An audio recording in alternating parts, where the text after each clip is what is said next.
What's up, everybody? Welcome back to Voices from the Muslim, and welcome to the episode of Found Footage Fridays with my co-host, Mike and Serial. Hi, viewers. Happy Found Footage Fridays. Hope you're having a great Friday. Hope it's even better now that you're listening to us. I'm always scared to look at you on camera. I don't want to mess up your thing, so I'm always like, You can look at me.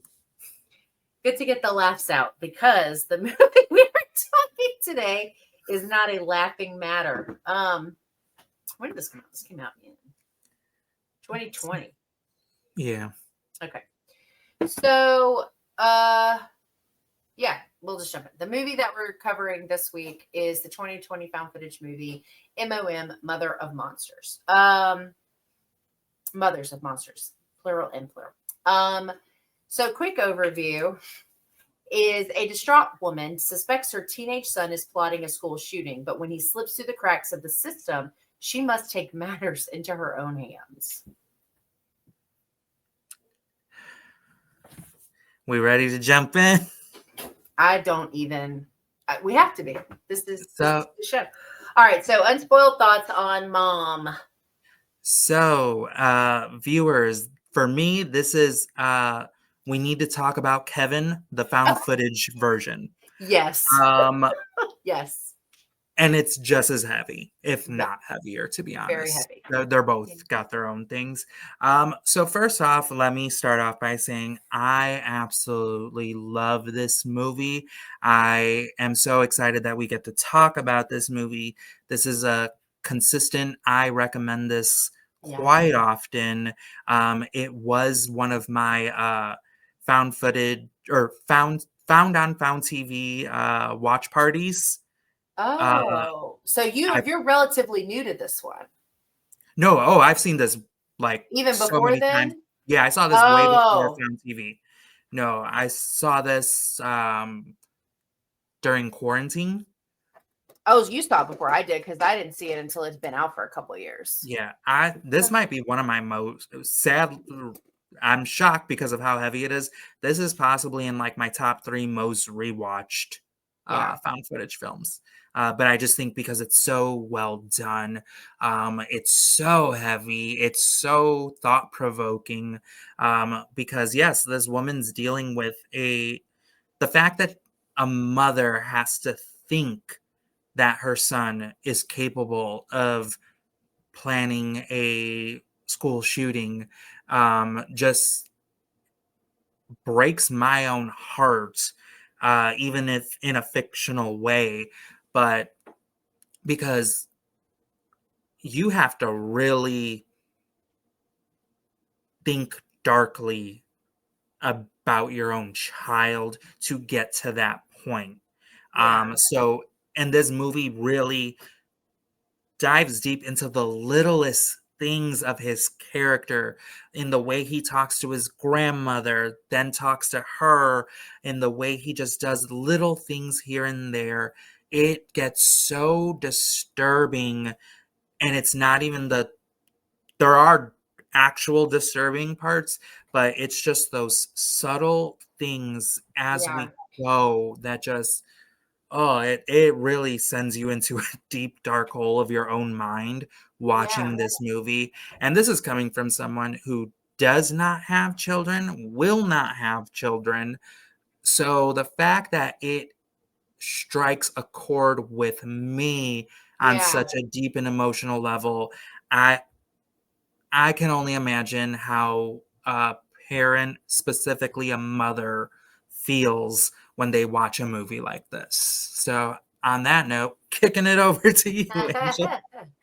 Yes, so I think it's funny because I think we got different things out of this movie. Okay, so first of all, I also really love this. I think this is one of the most thought-provoking found footage movies I've ever seen.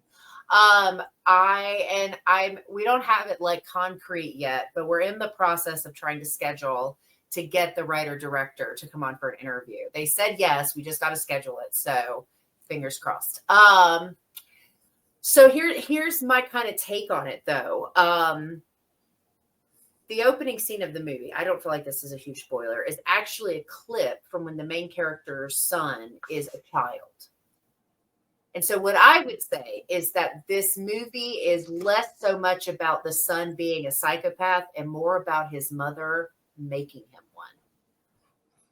This is very much a statement piece, regardless of how you choose to look at it, in a time when school shootings are running rampant. Mental health, particularly for teenagers, is out of control and not valued or we're not putting anything into it like we need to. We're talking single mom, we're talking teenager, and it hits all of these very relevant, very heavy, sad, upsetting things. And so there are moments in this, though, that the son is maybe not so crazy and does and says things that you just for a second almost forget what's going on around everything else. And I'll touch more on those moments in the spoilers. I don't want to say too much, but I really, really love this film. I think that it is a must watch for parents. I feel like it has so much to say. And that's one of the reasons I'm the most excited. God, I hope like we're able to schedule it, because I got to know, like, what were they thinking when they wrote this? Yeah. Like, I have many questions. So many things that I want to know about in that regard. But yes, I loved this. I do not know that it will ever be on a high rewatch list for me, but that's strictly because it is very heavy. I am a mother. I have 3 kids. It's a lot to process in that regard. And I think that makes it, Savage Land is on that list also. Poughkeepsie Tapes. Those are just things that I can't just sit through just for the sake of sitting through. But it's not because it's not a great film. It's just because it hits that hard for me personally. But no, I love this film. I think I always get excited when I see the stuff come up when people decide to talk about it, because I'm really shocked it isn't talked about more. Yeah. I have recommended this so much and to so many people that it has made its way into like Dread Central articles because of the people that I pester about this movie. Nice. I love that. So like it goes out there because I do. This is Yeah. a movie that I highly recommend over and Yeah. over to anyone. I was very excited to do the watch party with Found TV. I think it was that's our cool. I missed that second one. or third. It was one of Yeah, our. I totally missed all of that. So that was a great time in itself to get other people watching it with who have never seen it before, going like, "What the hell is going on?" It's a very wild ride for sure, from pretty much start to finish, honestly. Well, cool. So knowing that we both are fans, what do you rate this? So I think I'm gonna up my score than what I normally do because I'm trying to think of what justifies me having it a little bit lower. Okay. And I can't think of a reason. All right. So I'm gonna give this a 10. Okay. I'm gonna give this a 10 because Is normally that your this first isn't. 10? It might be my second. I feel like we had another 10. Was it Deborah Logan?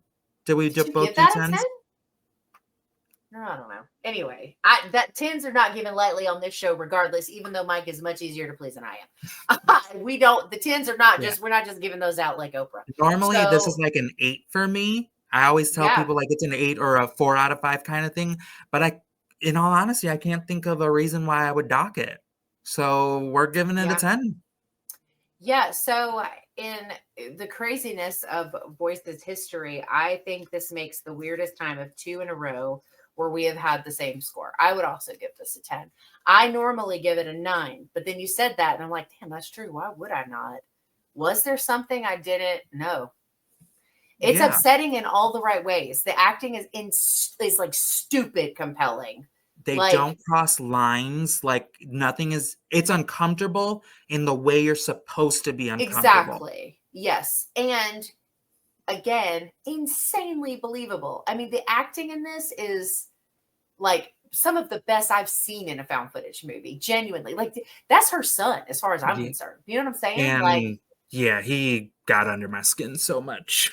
He was bothersome. Yeah. No, I don't disagree with that at all. So yeah, I would also give it a 10.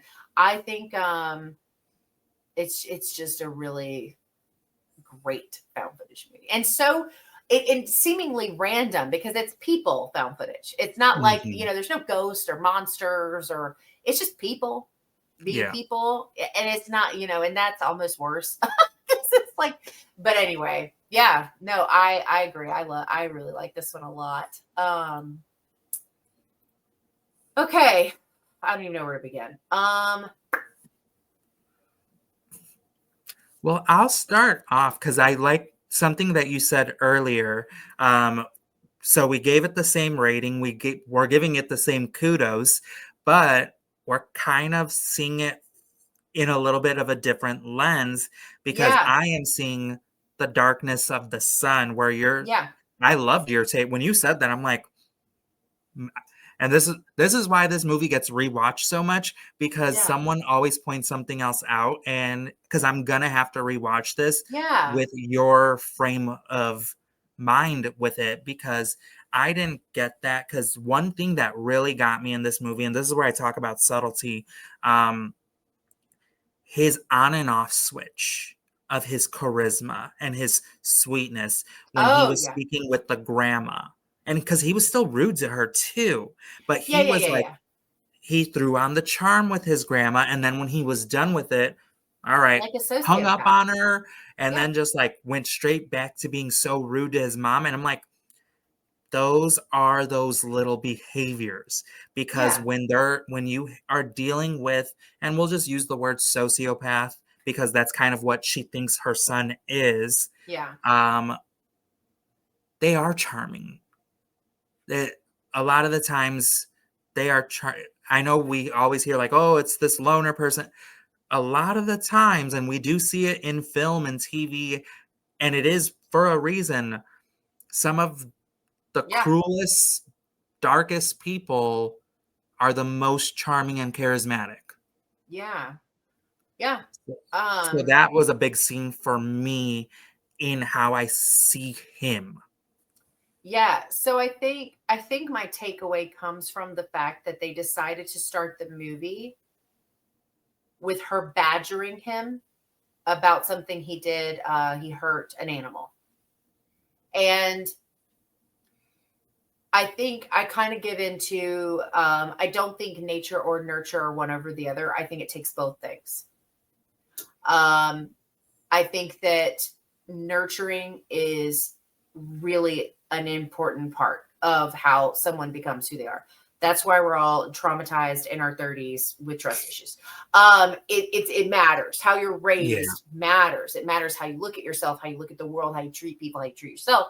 And she made it clear because he's got to be, I don't know, 5, 6 in that video, younger than our youngest, and she is pushing this idea on him from a very small age. Now, obviously, I'm not a blame. I do blame the parents for a lot of things, but I think that ultimately it's a much wider lens because he doesn't go full crazy until she kind of meets him there with the cameras and the pushing and the insinuations and what she thinks is happening versus what we're seeing in the very beginning, until it gets to a point where it's like he is doing these things, he is this and he is that, but it's been a lifetime of being told that's what he was.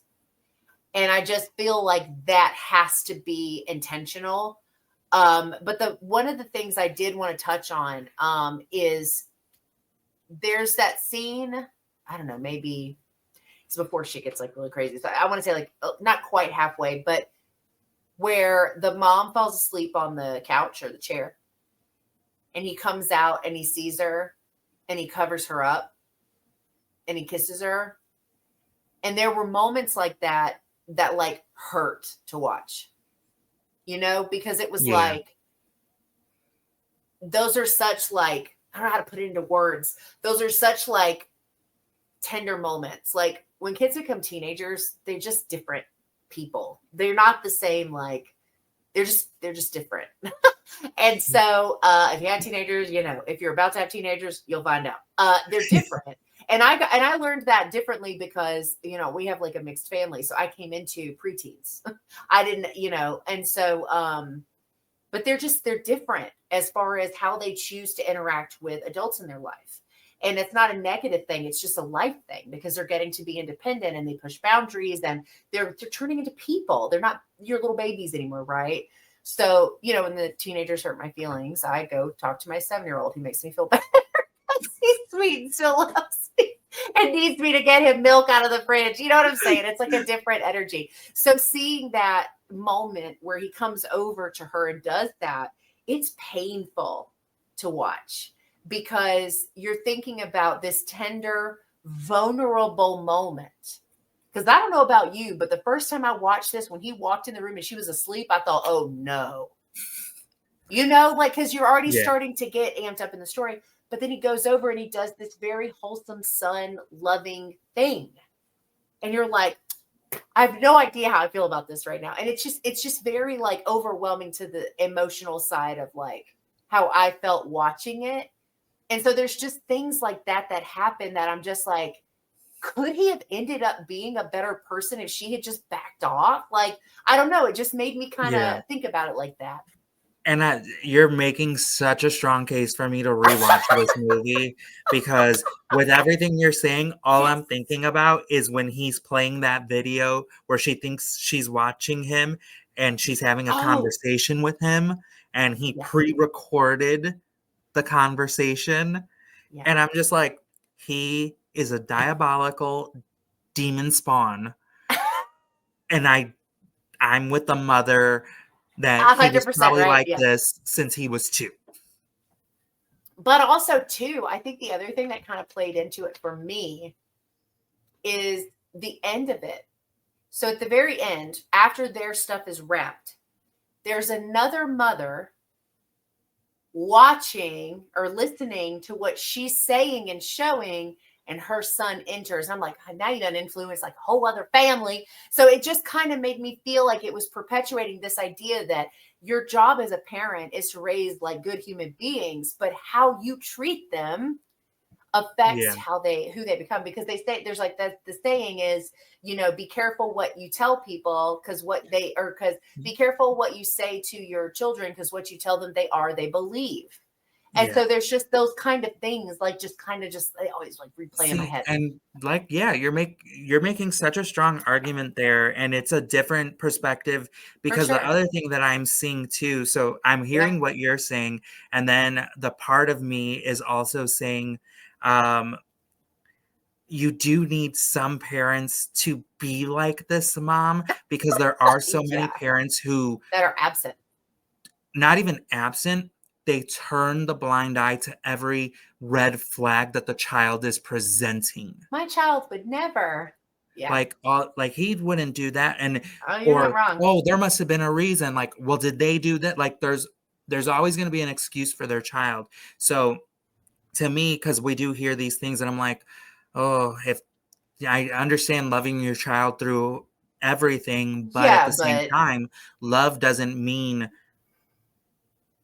ignoring problematic behavior. You still have a responsibility at the end of the day. Yes. And so that's why I'm like, I think because I see so many people not take accountability for their children that I'm like, this is what we need this month. But now it's an extreme side of it. And based off of what you're saying, it is like, hey, is part of the reason why he is so socially this way, because from the age of 5, he's basically been told he was. Yeah. And I think too, it's like, to your point about accountability, you know, a lot of times with these kids that are the ones doing the school shootings and stuff, there is no accountability. In fact, last year there was one near me. It was a high school. I think it's Appalachia. I think it's what's called Appalachia High. It's in Georgia. Either way, that was the first time in the history of school shootings that the parents were tried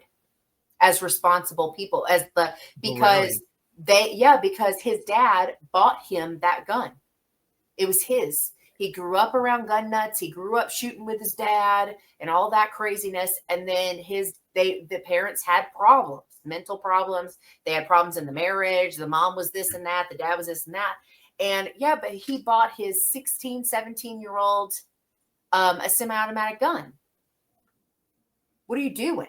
Like, and Yeah. it's the first time in the history of school shootings since Columbine that parents have ever been tried as the perpetuator or whatever, because it may not have happened if it hadn't Yeah. been for them. So it's an interesting point, because a lot of times you do ask, like, well, where were the parents? Like, where were they? What was going on? Like, you Well, know. I will say this conversation is moving this movie even further up the pole for me. It's Like, so funny because we're just talking about this and we're not even really talking about like actual things that happen in the movie specifically, but it's an but interesting movie in that way though, because I think people who watch it in various parts of life are going to get different things out yeah. of it. And two, because or going back to like what we do in in these episodes, um, this movie, and except for the ending, Mhm. there's not really spoilery type of stuff because It's it's all not. about bad behavior, Yeah, it is. and different things that you see and different perspectives that you're seeing it from.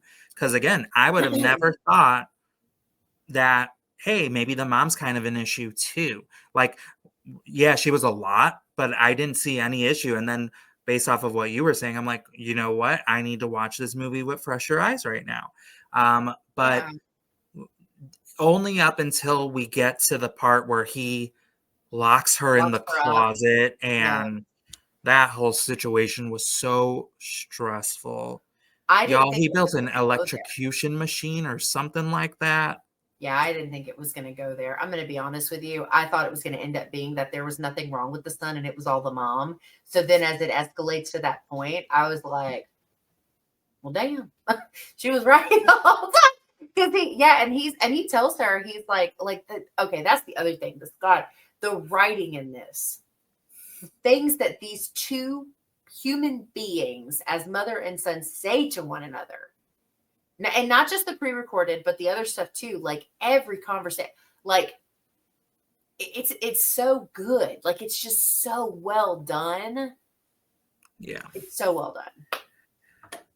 Yeah. In all honesty, I can't say anything other than good things about this movie, even though it has Yeah, only struck an uncomfortable chord. A tenth, like it.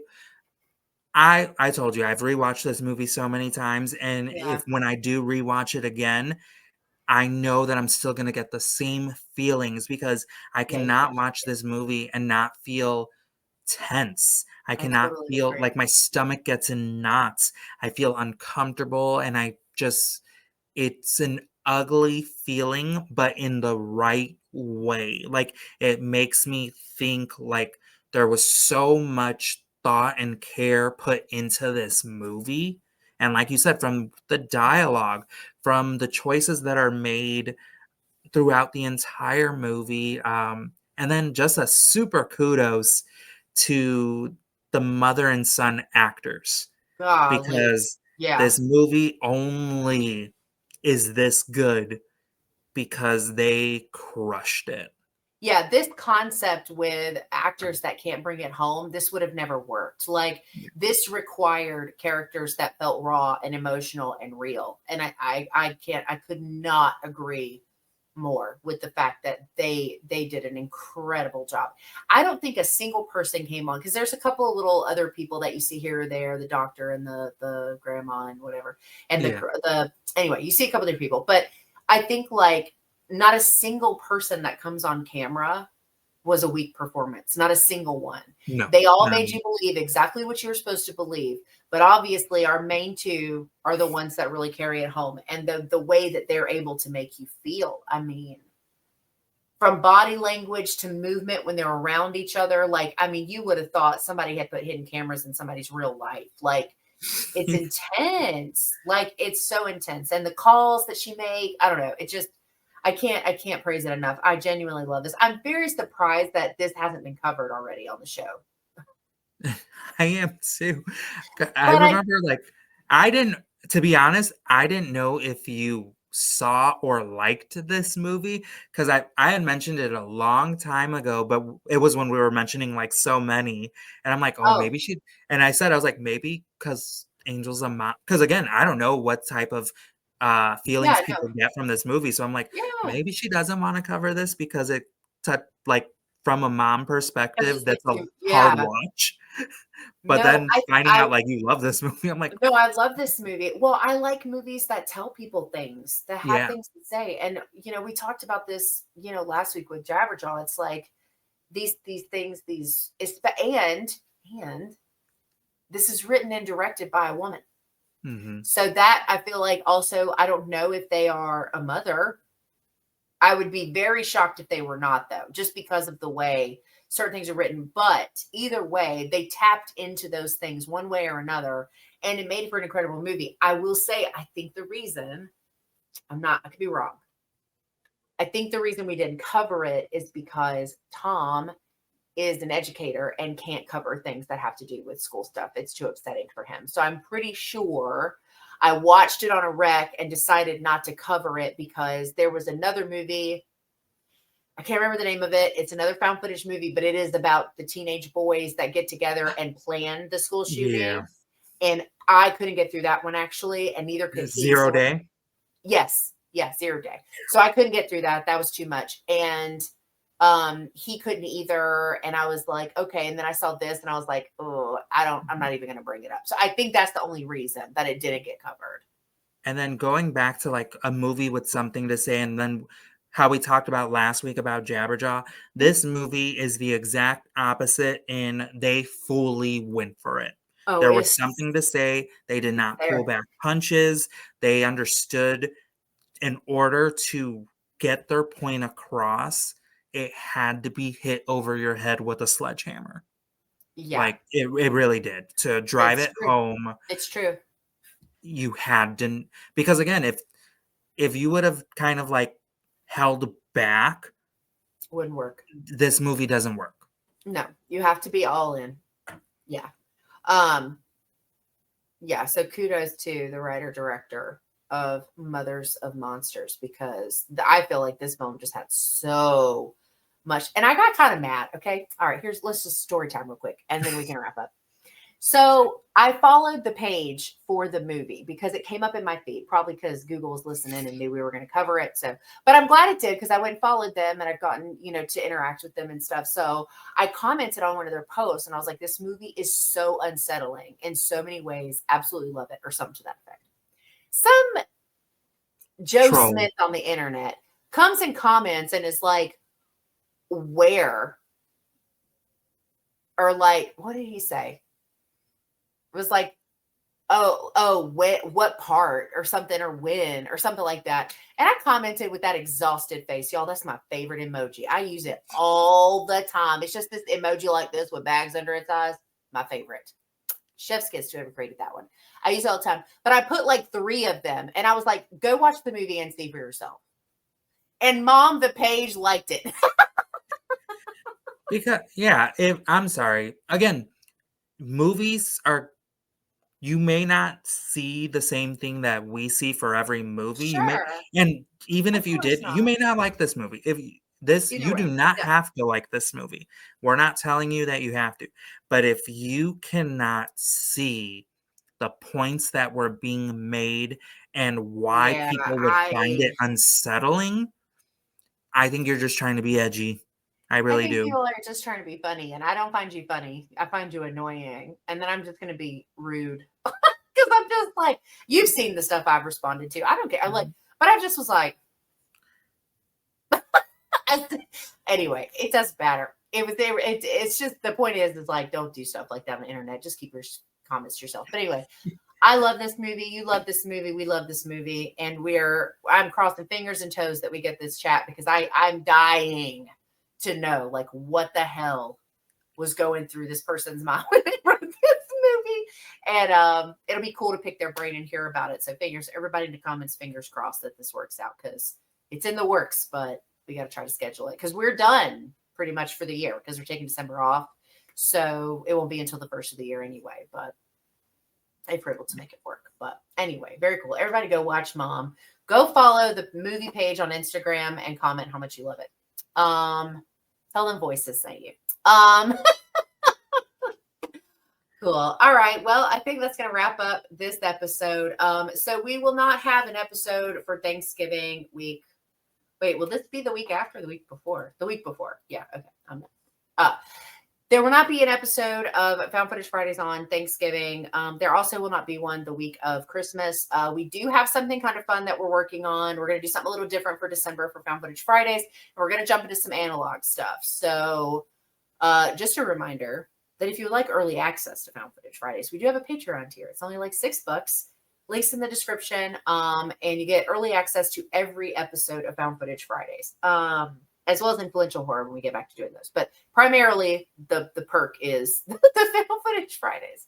And our movie review. We do some movie reviews. Oh, yes. The next tier up is you get 2 movie reviews a month. So the month of November, we are doing Shelby Oaks. Yep. And then 28 years later. Those are Patreon exclusives, not just early access. So you'll be the only ones that get to watch those. That's a tier as well. Anyway, like I said, link in the description if you want to support the channel in that way. If you guys have Found Footage Recs that you want us to talk about when we come back in the new year, after we do our deep dive into a certain analog series, let us know in the comments. We're always open to Recs and would love to hear anything you guys want to see. I'm sure there's a couple I don't want to see, but we'll get it. We'll cross that bridge when we get to it. Anyway, we hope you guys have a great time with your family next week for Thanksgiving and however you celebrate or don't celebrate. And yeah, we'll see you guys with Analog Horror in December. We hope you have a good rest of your weekend. Enjoy your week that follows, and we will see you next time.